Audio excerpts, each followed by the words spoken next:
Best புதுச்சேரியா மாறுவதற்கான வாய்ப்புகள் இருக்கிறது. இன்றைய காலகட்டத்தில் தமிழ்நாட்டில் பாரதிய ஜனதா கட்சியின் வேட்பாளர்கள் அறிவிக்கப்பட்டிருக்கிறார்கள். 27 வேட்பாளர்களும் வெற்றி பெற வேண்டும். 27 மட்டுமல்ல, தேசிய ஜனநாயக கூட்டணியின் 234 தொகுதி வேட்பாளர்களும் வெற்றி பெற வேண்டும். அப்பதான் தமிழகத்தை காப்பாற்ற முடியும், பெண்களுக்கு பாதுகாப்பு அளிக்க முடியும். என்னை பொறுத்தமட்டில் நான் ஒரு சட்டமன்ற உறுப்பினர் என்று அங்கே போட்டி போடுவதை விட குடும்பத்து உறுப்பினர் என்ற வகையில் தான் நான் அவர்களோடு இணைந்து நிற்கிறேன். சென்னை எனக்கு புதிது கிடையாது. ஏற்கனவே பாராளுமன்றத்தில் போட்டி போட்டிருக்கிறேன். எல்லாரும் என்கிட்ட கேட்கறாங்க, கவர்னர் வந்துட்டு ஏன் எம்எல்ஏக்கு போட்டி போடுறீங்கன்னு. என்னோட வாழ்க்கையே மக்களுக்கான அர்ப்பணிப்பு செய்தது, மக்களோடு மக்களாக இருக்க வேண்டும் என்ற ஆசை தான். அதனாலதான் ஏற்கனவே சொன்ன மாதிரி இது சட்டமன்ற உறுப்பினருக்காக என்று சொல்வதை விட மயிலையின் ஒவ்வொரு குடும்பத்தின் உறுப்பினருக்கான ஒரு சபதம் என்றுதான் நான் எடுத்துக்கொள்ள வேண்டும்.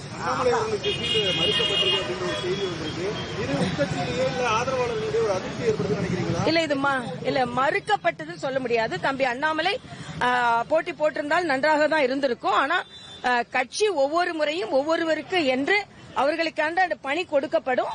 அந்த பணி நிச்சயமாக தம்பி அண்ணாமலை அவர் விருப்பப்படியே எல்லா பொறுப்புகளும் வரும். இங்கே வாய்ப்புகள் மறுக்கப்பட்டிருக்கிறது என்று சொல்வதை விட இந்த நேரம் இவர்களெல்லாம் களப்பணியில் இருக்கட்டும் அப்படின்ற ஒரு தகவலை தான் கட்சி சொல்லி இருக்கிறது. அதனால பாரதிய ஜனதா கட்சியை பொறுத்த வரைக்கும் யாருக்கும் வாய்ப்பு மறுக்கப்படுவது கிடையாது, யாரும் புறக்கணிக்கப்படுவதும் கிடையாது.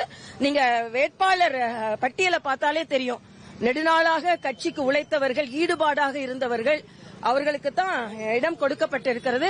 அதனால யாரும் புறக்கணிக்கப்படவில்லை என்பதை நான் தெரிவித்துக் கொள்கிறேன். சீனியர் லீடருக்காண்டி புதிய நபர்களுக்கு, இளைய தலைமுறைக்கு வாய்ப்பு மறுக்கப்படுது அப்படிங்கிற ஒரு இது இல்ல, இது ரொம்ப தப்பான விவாதம்.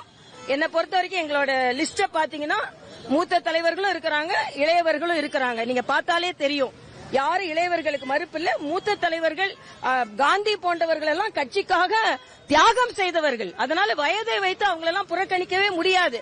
அதே நேரத்தில் இளையவர்கள் 45 வயது 40 வயது இளைஞர்கள் எல்லாம் இருக்காங்க. அதனால இதுல இளைஞர்கள் புறக்கணிக்கப்பட்டவர்கள் சொல்ல முடியாது. 27 சீட்ல யார் யார் எந்தெந்த தொகுதிக்கு சரியான நபர்கள் என்று தேர்ந்தெடுக்கப்பட்டிருக்கிறார்கள். தலைவர்களுக்கு உரிய தொகுதிகளை பெறுவதற்காண்டி மூத்த தலைவர்கள் சமரசத்துக்கு உட்பட்டாங்க. வெற்றி வாய்ப்புள்ள தொகுதிகளை விட்டு கொடுத்தாங்க. அதிருப்தி தான் அண்ணாமலை போட்டியிடாததுக்கு காரணம் சொல்றாங்க. இல்ல, அதெல்லாம் சொல்றாங்கன்னா எல்லாரும் சொல்றாங்க அப்படின்னு இல்ல.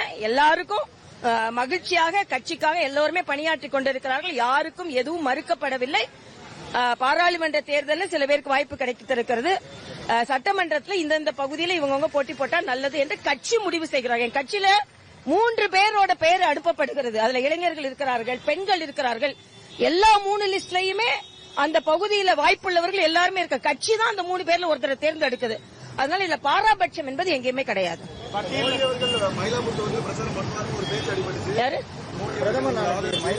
இல்ல, அவர் அது பத்திரிகை செய்தி தான். அவர் இன்றைக்கு இடைப்பட்ட நேரத்தில் வருவதுதான். அந்த நீங்க சொன்ன மாதிரி ரோட் ஷோ எல்லாம் திட்டமிடப்படல.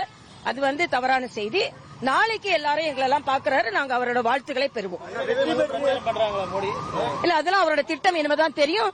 கோயம்புத்தூருக்கு ஏற்கனவே திட்டமிட்டது, குமரிக்கு ஏற்கனவே திட்டமிட்டது வருகிறார்.